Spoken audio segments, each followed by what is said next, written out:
There's one thing that ruins budding relationships unlike anything else. And today I'm going to tell some of my stories, but the truth is this can happen to men, this can happen to women, to gay people, straight people. It can happen to you. And that thing is neediness. On the extreme side, it's the person who on the first date starts talking about how they want to marry you and what they're going to name your kids. But maybe you've experienced the lighter side, which is you send a text to someone you like, and then rather than moving on with your day, you find yourself checking it, wonder why haven't they gotten back. Whether it's big or small, neediness can ruin relationships. And that's why I want to talk about 3 of the most common instances that you might be experiencing and how to deal with them. Because quite frankly, this is the one that ruins the relationships that you want the most. So, the first thing, and the one that I have personal experience with, is in contacting the person every single day. And I will never forget how I learned this. This was scarred into me. Way back in undergraduate, I was in my second year, and a friend of mine connected me with a girl that I wound up liking. And the story behind it was that this girl actually had a crush on me. So when we were put together, I was like, oh my God, this is going to be great. Hung out on a Thursday night, had a lot of fun, and by the end of the night, I was smitten. So I invited her out Friday, said, do you want to come to this place? She was very enthusiastic. She said, yeah, let's do it. And then whatever her plans fell through, we didn't wind up meeting up. So I said, okay, she likes me. I'm going to invite her out again Saturday. And so Saturday I said, hey, let's go out. And she said, okay, let me let you know, maybe we can do it. And she never got back to me that night. So I'm thinking, okay, she definitely likes me. So what I need to do is invite her out on Sunday. And I invited her Sunday, and she wrote back some sort of middling response. And by the time that I went to ask my friend to re-coordinate another meeting with us, she said, it's over. You blew it. It's too late. She's no longer interested. And I tell you this story so that you realize that you often need to create some space in between seeing someone that you really like. Now, you can put an artificial amount of time in there. That is a surface level thing, like saying, okay, I'm going to wait 3 days. People have different rules. But the better truth is to fill your time with things that you like. So especially after you were maybe going to go on a date and it fell through, make sure the next night you do something awesome. Could it be a date with someone else? It could be, if that's the way that you want to go. But maybe it's just something that you love to do, a movie that you like, spending time with friends.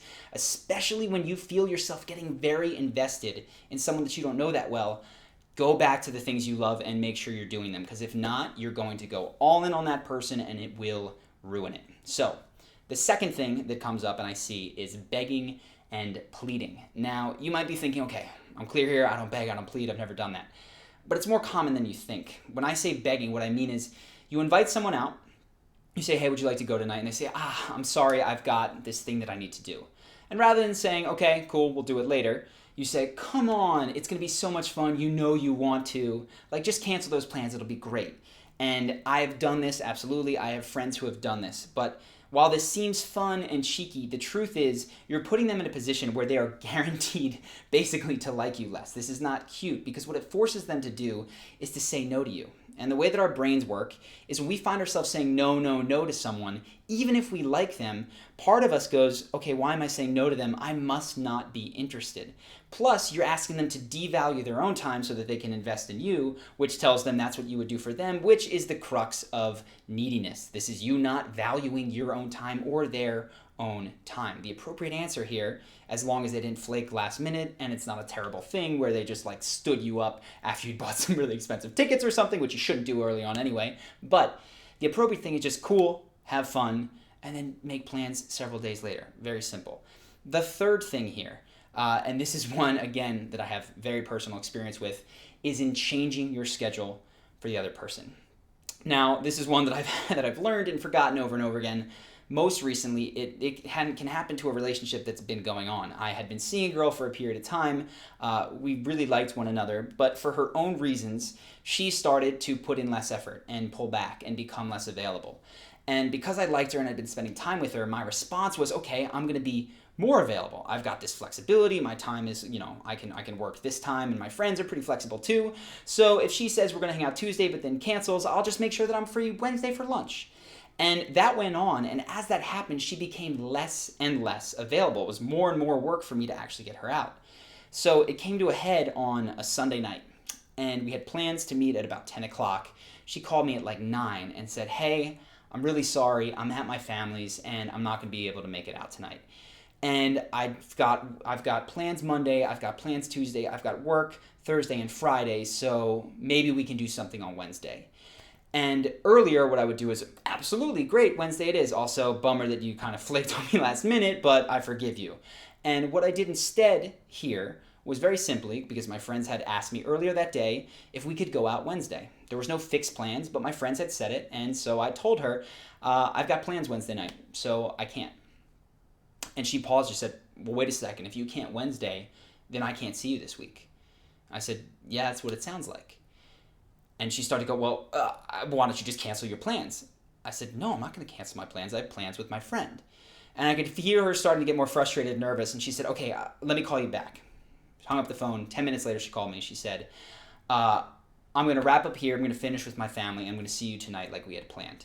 And so she came over and we hung out as we had planned to do at 10 p.m. And I tell you this story not because this was a huge victory. She came over on Sunday and, not Wednesday, but because this was a turning point in the relationship. Whereas she had pulled away previously, when I started to protect my own time and invest in the promises or even just the brief plans that I made with my friend, she began to put in more effort. She stopped pulling back and she started to match and becoming more flexible rather than me having to be the one that was constantly adjusting for her. And quite frankly, I think this probably saved the relationship. So if you sense that this is you're getting down this line where you're the flexible one, you're always adjusting for the other person, and you're like changing plans so that they can cancel last minute, what I really recommend that you do is start becoming a planner, meaning at the beginning of your week, set up things that you have to do. Even if it's as simple as on Thursday night, you're going to watch a TV show with your roommate. So if you get asked to go out Thursday night, you can't because you have to watch a TV show with your roommate. When you protect and respect your own plans, people will respect you more. This isn't to say that later in a relationship, you cannot have a little bit more flexibility after you've got a give and take, but early on, it's the kiss of death to start flaking on your friends for someone else. And in fact, one of the best things you can do here is, if it is a more open and inclusive event, like it's a TV show with your friend and it's not some secret powwow, you can say, Thursday, I'm actually watching TV with my friend, we're gonna watch a show, but if you're interested, you're welcome to come hang out with us. That shows the person that you are inclusive, that you do value your friends and your plans. So I hope that those three things help.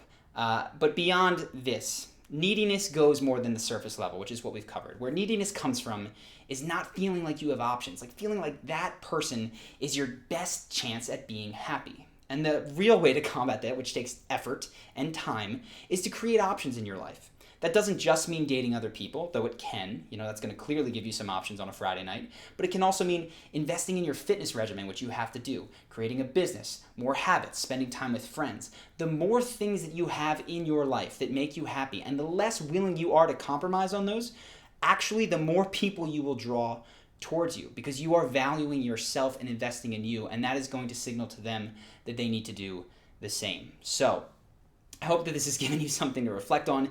Maybe you've seen some neediness in yourself that you can begin to root out. But I know that this video covers a lot of what happens after the first meeting, but a lot of people have asked me, well, how do I actually get that to occur? And there are some simple things, some simple 3 things typically that I will say to a girl that I'm interested in when I want to talk to her.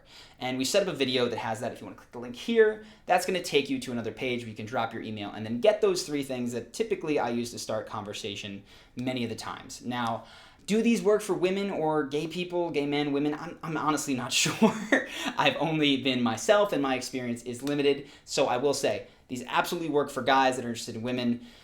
Everyone else, I'm sorry, I don't have the experience and I'm not certain. But regardless of who you are, I do hope that you decide to subscribe to the channel. It's not all the time that we do dating advice, but I've seen this happen to a bunch of friends recently, and I wanted to touch on it because neediness is not just going to kill your romantic relationships, it can actually ruin friendships. So when you start investing in yourself, things just go better across the table. So I hope that you guys decide to subscribe to the channel. It's going to be much more than dating. We've got charisma, confidence, all those kind of things, plus celebrity breakdowns. And of course, any comments, go ahead and drop them below. I hope that you've enjoyed this video, and I look forward to seeing you in the next one.